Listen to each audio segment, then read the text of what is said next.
Sections of this video are sponsored.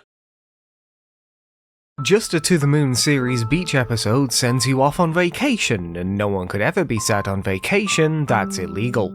I give it an 8 out of 10.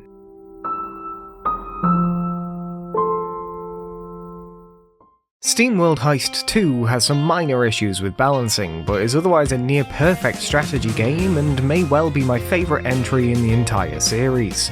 I give it a 9 out of 10. Awaria challenges you to prove how much you want to kiss ghosts by throwing as much at you as possible while you repair nondescript machines, and I'm proud to have proven myself a true girl kisser no matter how painful it was. I give it an 8 out of 10. Proverbs is a ridiculously addictive massive puzzle game, and while some sections required a little more guesswork than I'm happy about, it makes for a great game to relax with. I give it a 7 out of 10. Special thanks to Divide The Plunder for providing the key to this game. Add Fundum is a relaxing mining game if you ignore the story, but with each level deeper it gets more frustrating to play, from annoying stage hazards or outright bugs, and if the game was much longer I would have dropped it. I give it a 6 out of 10. Mech Builder is a great game to chill with, which is exactly how I'd suggest you go through it, because its small problems can become much larger annoyances if you obsessively complete every model like I did. I give it a 7 out of 10. Tactical Breach Wizards leaves me feeling like a bohemian in 1483 with all the people I'm throwing out of windows. I give it a 9 out of 10.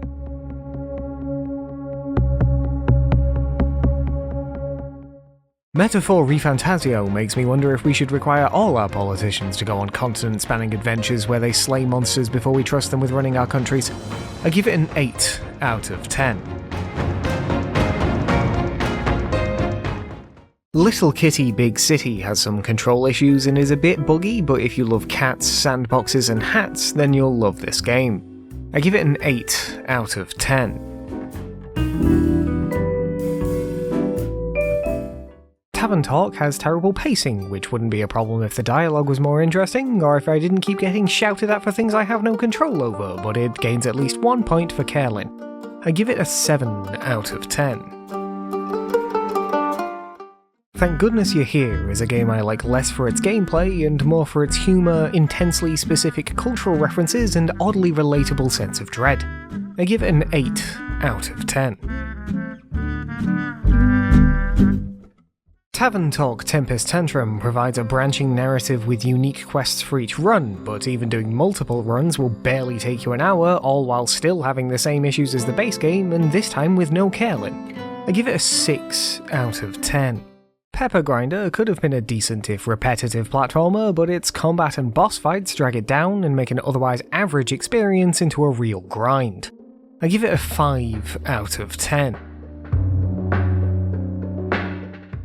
Molek-Syntez is one of the easiest Zachtronics games, and because of that the quickest to finish, but the combination makes it one of my favourites. I give it a 7 out of 10. Project Snowblind is an incredibly weird first-person shooter which you can beat in about 3 hours so long as you can put up with the constant crashes, and which I remember absolutely nothing about despite finishing it 10 minutes ago. I give it a 6 out of 10. Minishoot Adventures is practically perfect for the first 75%, being some of the most fun I've had in years, but it just doesn't quite stick the landing. I give it an 8 out of 10. Trolls vs Vikings Reborn plays like a classic of the tower defense genre, and while I definitely had fun with it, after running through it the once, I doubt I'll ever go back. I give it a 7 out of 10. Special thanks to Megapop for providing the key to this game. Shapez 2 stole a week of my life in early access, and its spacefaring factories will likely take even more when it hits full release. I give it a 9 out of 10. On Garde feels uncomfortably slow despite its fast-paced duels, and the level seems surprisingly empty, but the game gains a lot of points for its sense of style and fun characters. I give it an 8 out of 10. Monster Hunter Wilds has fun monsters and improves on the formula in a number of ways, but also includes an incredibly boring story, still runs awfully after all this time, and I just don't enjoy it as much as others in the series. I give it a 7 out of 10.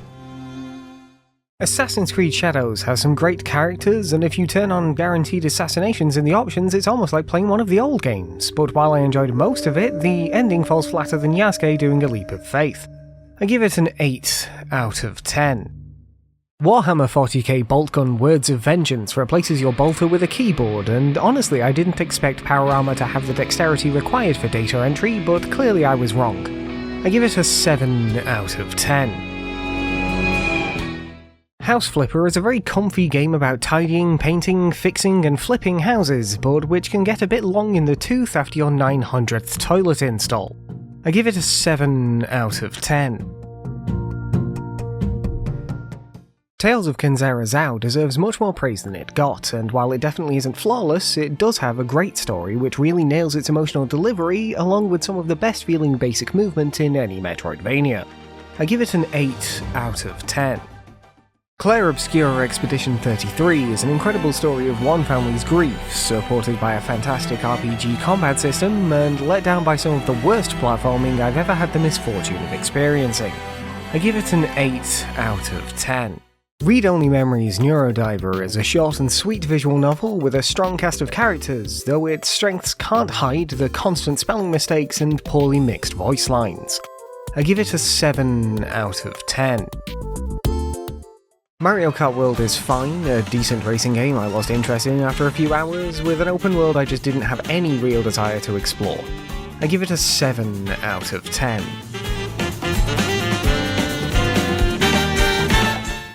Nintendo Switch 2 Welcome Tour makes me question if Nintendo actually know what fun is anymore. I give it a 4 out of 10.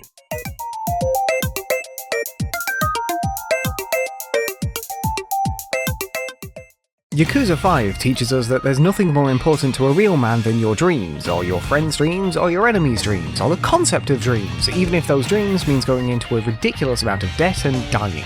I give it an 8 out of 10. Bugtopia has a couple of spider-shaped issues, but overall is my favourite of these animal collecting idle games, and not just because of all the snails. I give it an 8 out of 10. Special thanks to GCORES Publishing for providing the key to this game.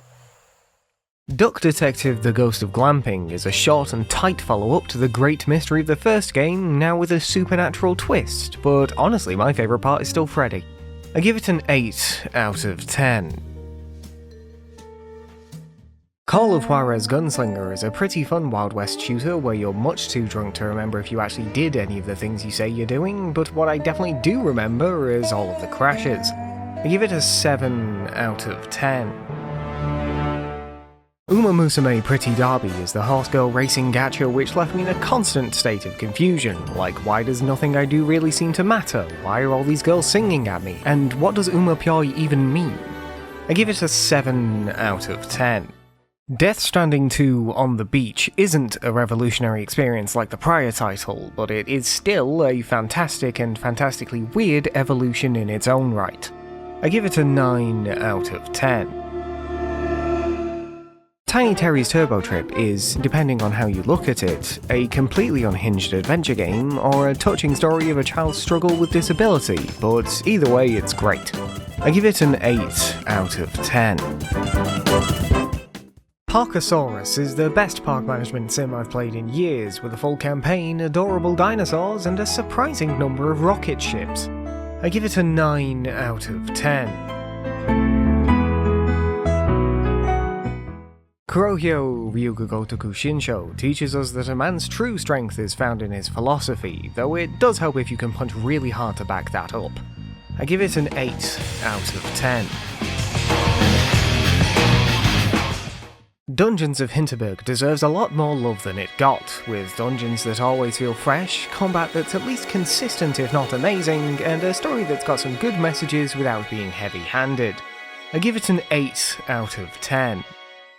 PowerWash Simulator is either an incredibly relaxing game to zone out to, or one of the most frustrating games I've ever played, and I'd definitely like it better if it was just a bit more forgiving. I give it a 7 out of 10. Haven is a perfect example of a game actively made worse by the presence of combat, where cleaning islands and looking after cute animals would have been much better without it. I give it an 8 out of 10. What Remains of Edith Finch tells you to explore your family history by becoming a cat, a movie star and a king, all while moving unbearably slowly. I give it a 7 out of 10. Wavetale is a game I enjoy, despite the fact that it feels like it's constantly on the edge of breaking, where if it had been given more time it could easily have been great, and yet as it is, barely even manages to function. I give it a 6 out of 10. 100 Days is a game in which you quit your job to make the worst alcohol in the world and make friends with a holistic yoga man who makes you deeply uncomfortable every time he opens his mouth. I give it a 7 out of 10. PowerWash Simulator Halloween House pits spooky and cute against one another in its horror-themed level, but the purple lighting makes it really hard to see all of the dirt. I give it a 6 out of 10. Hollow Knight Silksong is exactly what I expected from the sequel to a classic indie Metroidvania, but while I love the world, characters, art and music, I just don't enjoy playing either of them, honestly. I give it a 7 out of 10. Ghost of Yotei is a melancholic tale about the lengths Atsu goes for revenge and the toll it takes on those around her, but you'll have a better experience if you ignore all of the wildly inaccurate marketing surrounding it. I give it an 8 out of 10. Kurohyo 2 Ryuga Gotoku Ashura-Hen teaches us that a man must fight for his fate with his fists and be willing to die to decide his own destiny, even if that means everyone gets shot. I give it a 7 out of 10. The Plucky Squire is one of the most adorable and innovative games I've ever played, and while it does have a couple of rough edges, they don't get in the way of a great action adventure. I give it an 8 out of 10. Frog Detective 2 The Case of the Invisible Wizard doesn't stand out quite as much as the first game, but it's still adorably off-kilter and fun throughout its short runtime. I give it a 7 out of 10. Pokemon Legends ZA is an utterly charming and near-perfect Pokemon game that is so drastically better than Arceus or Scarlet and Violet before it that I struggle to believe it's from the same studio. I give it a 9 out of 10. Leave It Alone is a short, compelling, relaxing game about sweeping up leaves, and while I'm not sure I'd exactly say I had fun, I definitely enjoyed it enough to want more after it was finished. I give it an 8 out of 10. PowerWash Simulator Santa's Workshop tries to convince us that Santa is some form of giant, even though in reality everyone knows it's Tim Allen. I give it a 6 out of 10.